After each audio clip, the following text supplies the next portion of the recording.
Yang saya hormati dan yang saya banggakan, Ketua Mahkamah Agung Republik Indonesia Profesor Dr. Sunarto, SHMH, Wakil Ketua Mahkamah Agung Republik Indonesia bidang non-judisial Bapak Haji Soeharto SHMH, para Ketua Kamar Mahkamah Agung, para Hakim Agung dan Hakim Ad Hoc Mahkamah Agung, seluruh jajaran Mahkamah Agung yang saya hormati dan saya banggakan.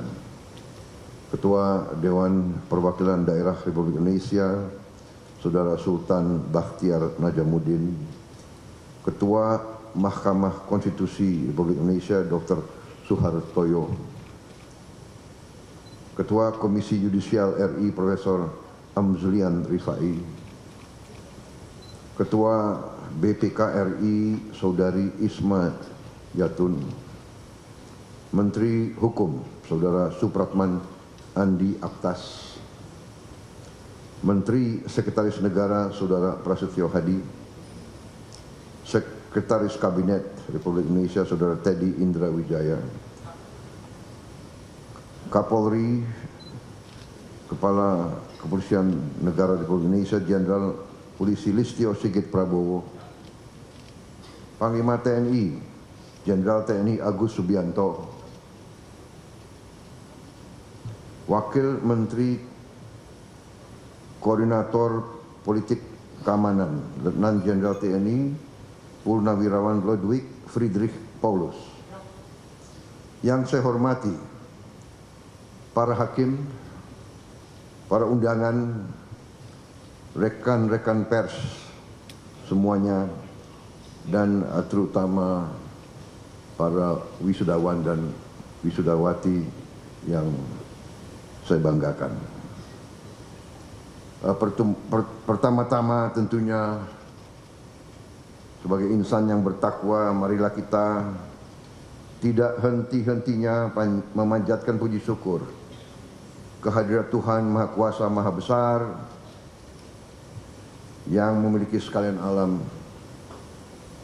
atas segala karunia yang diberikan kepada kita.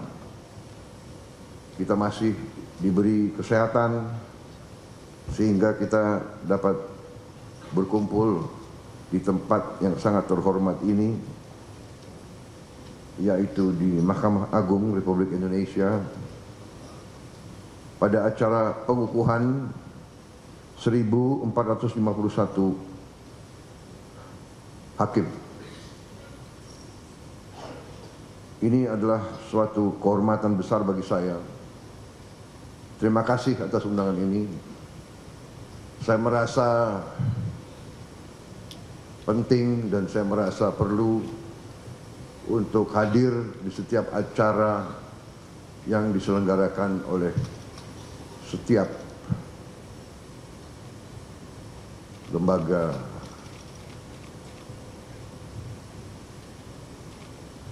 kehakiman, terutama Mahkamah Agung, Mahkamah Konstitusi, dan Mahkamah lain. Saudara-saudara sekalian,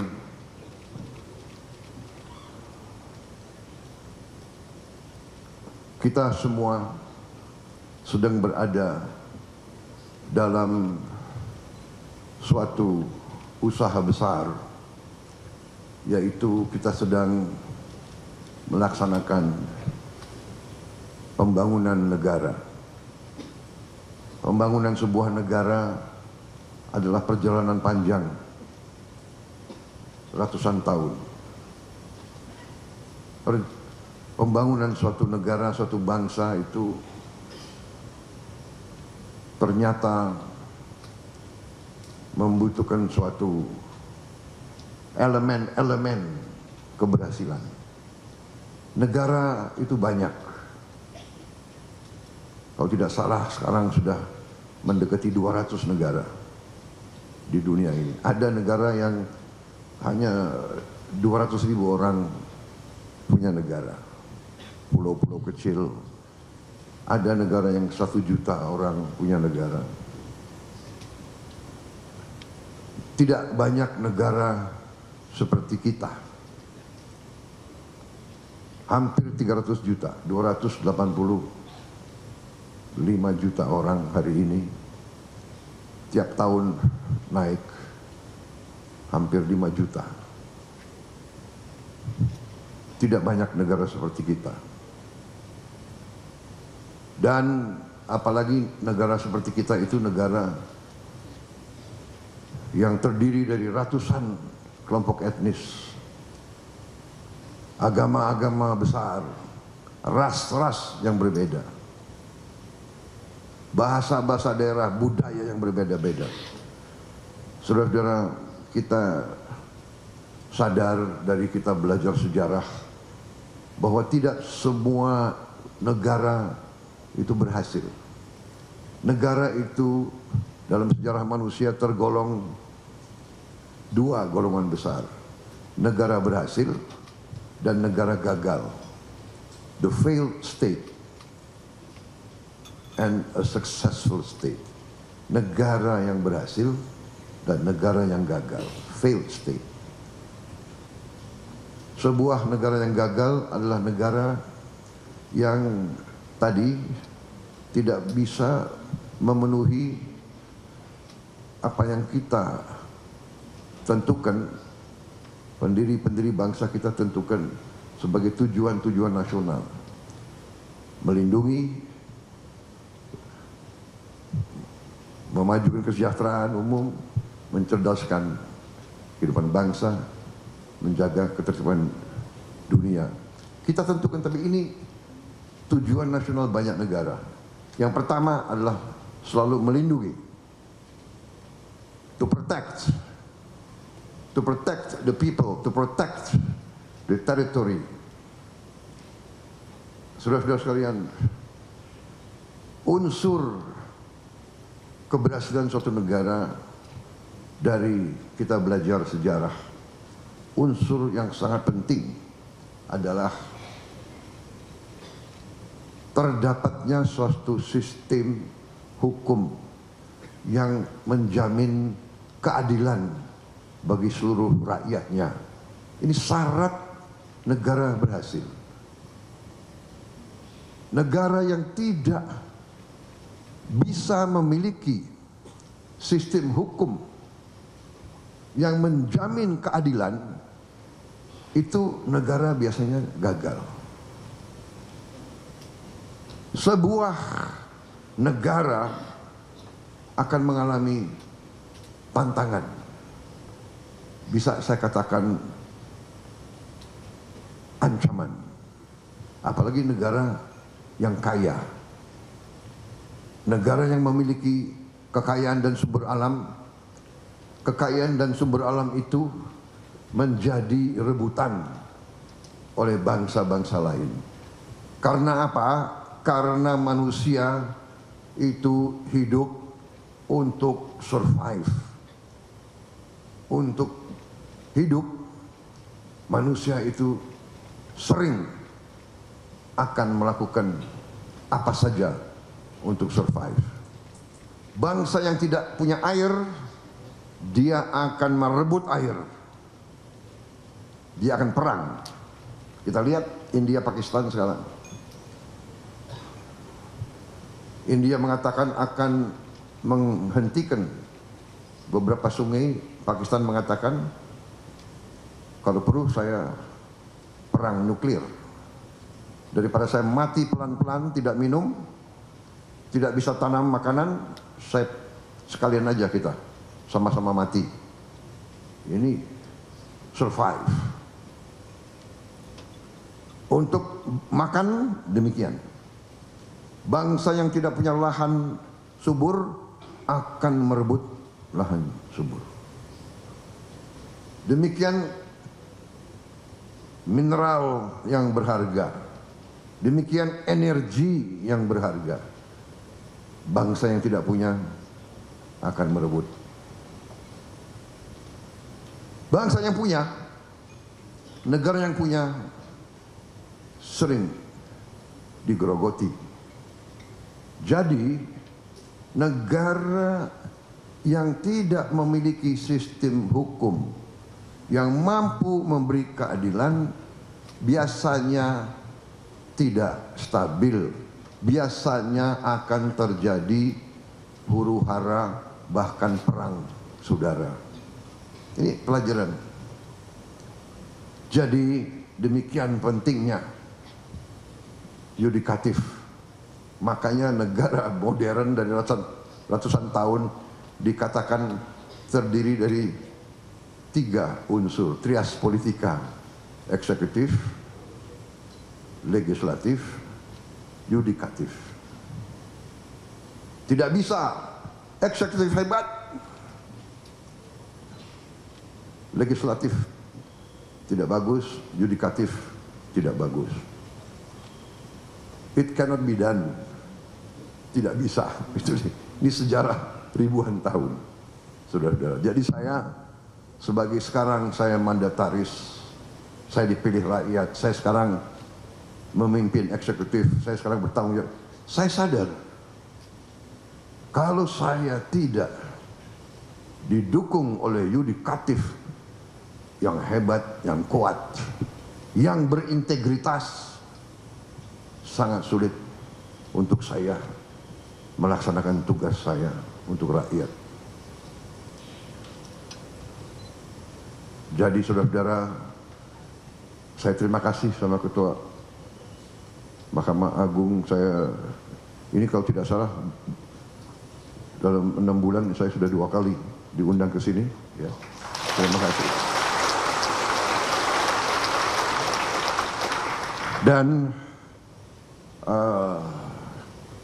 saya tidak mau panjang lebar kasih sambutan karena saudara pasti sudah tahu ujungnya di mana. Betul?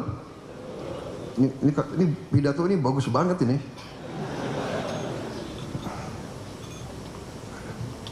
Tapi intinya saya menegaskan betapa pentingnya para hakim. Anda adalah benteng terakhir keadilan.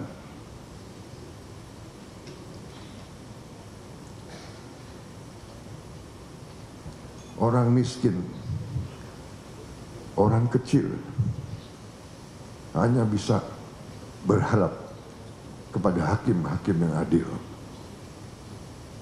Orang yang kuat, orang yang punya uang banyak, dia bisa berbuat. Dia bisa punya tim hukum yang luar biasa. Tapi orang kecil hanya tergantung sama hakim yang adil. Hakim yang tidak bisa disogok, hakim yang tidak bisa dibeli, hakim yang cinta keadilan, hakim yang cinta rakyat. Saya kira itu yang ingin saya sampaikan, saudara-saudara. Rakyat Indonesia tergantung sama para hakim. Dan saya sebagai mandataris, saya sadar itu, dan karena itu saya perintahkan menteri-menteri saya ingin naikkan gaji seluruh hakim di Indonesia.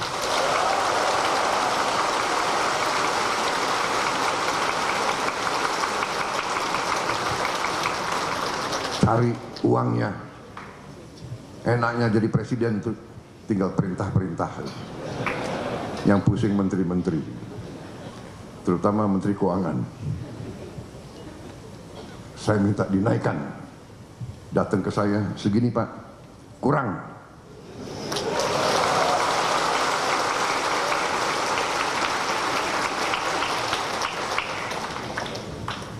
Kalau perlu, anggaran lain saya kurangi. Di sini ada Panglima TNI dan ada Kapolri. Kalau perlu anggaran TNI dan Kapolri saya kurangi.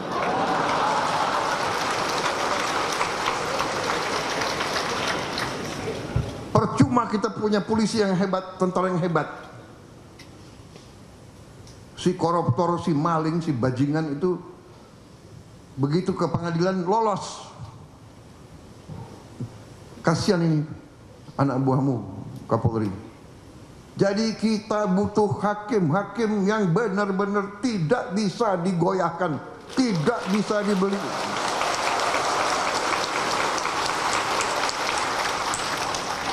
Dan begitu saya jadi presiden, saya kaget. Saya tanya, gimana kondisi hakim? Pak, para hakim sudah 18 tahun tidak menerima kenaikan. 18 tahun. Padahal hakim-hakim menangani perkara triliunan. Saya dapat laporan ada hakim yang masih kontrak tidak punya rumah dinas dan sebagainya. Perumahan sudah kita tertibkan, mudah-mudahan segera akan dilaksanakan. Kita besar-besaran akan lakukan pembangunan perumahan dan gaji. Saya kira saya langsung aja ya.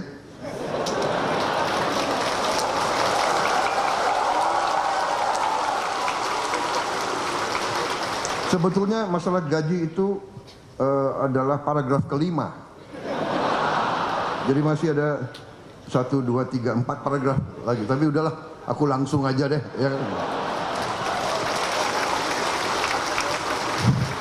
Ya. Intinya yang penting, Pak, yang penting pelaksanaannya, Pak. Jadi saya Prabowo Subianto, Presiden Republik Indonesia ke-8, hari ini mengumumkan bahwa gaji-gaji hakim akan dinaikkan demi kesejahteraan para hakim dengan tingkat kenaikan bervariasi sesuai golongan, di mana kenaikan yang tertinggi mencapai 280%.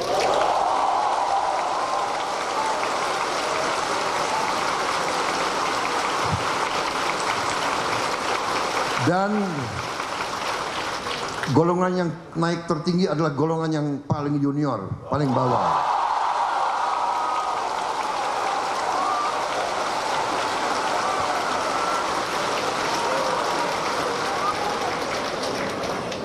Tapi semua hakim akan naik secara signifikan, ya, secara signifikan. Dan saya monitor terus. Dan semua pegawai lain sabar. Sabar. Saya sudah lihat angka-angkanya, negara kita kuat, negara kita makmur, negara kita kaya.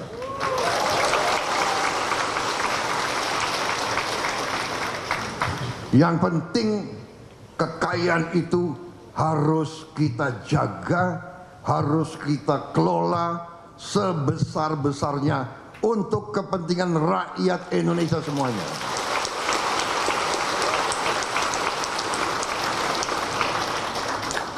Itu perintah Undang-Undang Dasar,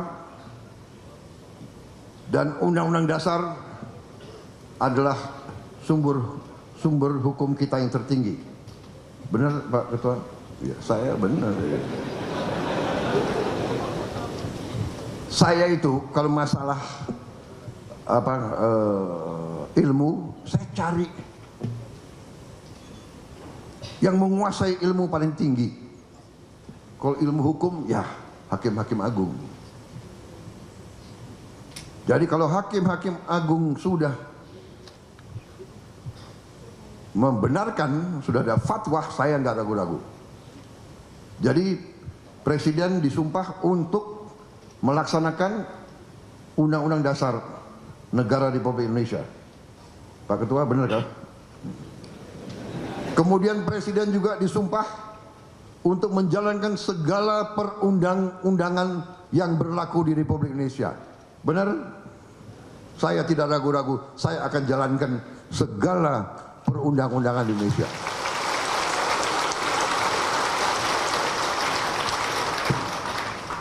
Saudara-saudara sekalian, saya kira cukup sekian. Yang penting itu kan? Saudara-saudara, semua unsur lain sabar. Saya menganggap bahwa saya tidak keliru, malah saya sebenarnya masih anggap ini kurang besar, tapi sudahlah. 18 tahun hakim tidak menerima, 3% aja nggak terima, benar? 5% aja tidak terima, benar? Hari ini Presiden Prabowo Subianto ambil keputusan naik yang paling junior 280%.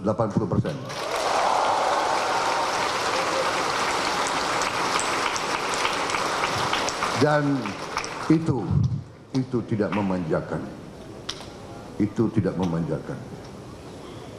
Daripada uang negara dicuri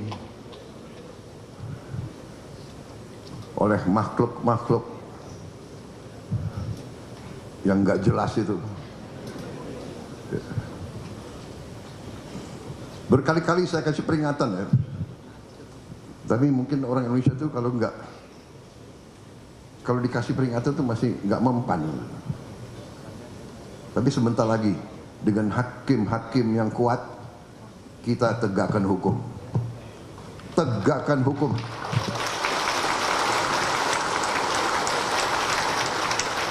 Siapapun melanggar hukum, siapa mau bikin macam-macam, patuhi hukum untuk kepentingan kita semua. Untuk kepentingan kita semua.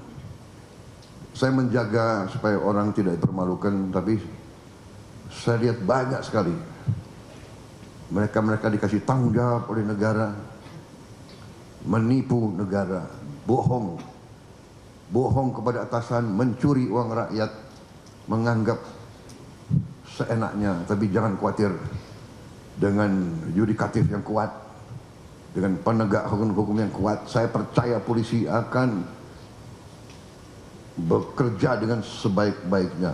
TNI mendukung, kejaksaan semua bekerja. Kita akan tertibkan negara ini. Kita akan bikin Indonesia berhasil karena sistem hukumnya yang baik.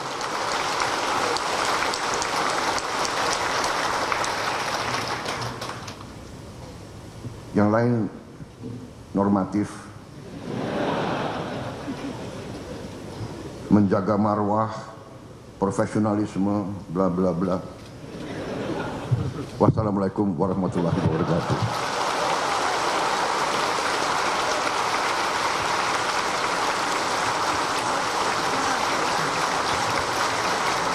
Acara pengukuhan hakim tahun 2025 telah selesai. Terima kasih kami haturkan kepada Presiden Republik Indonesia Bapak Prabowo Subianto.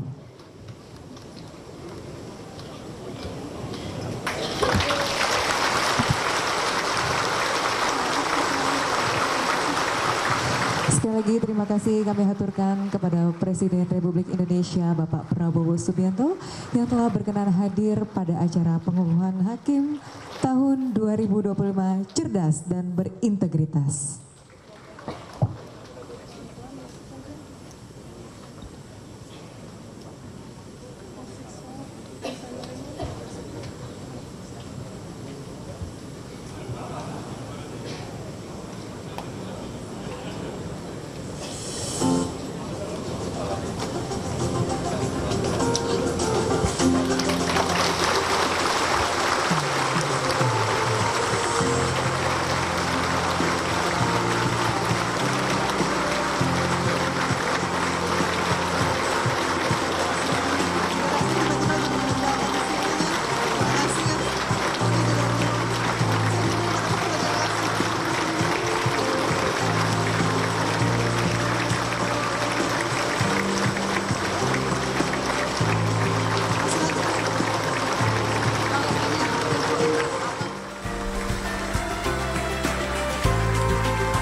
Ya pemirsa, itu dia tadi pernyataan dari Presiden Prabowo Subianto, Presiden Republik Indonesia yang menghadiri pengukuhan Hakim Mahkamah Agung 2025, di mana dalam sambutannya Presiden tadi menyatakan akan menaikkan gaji para hakim yaitu sebesar 280%.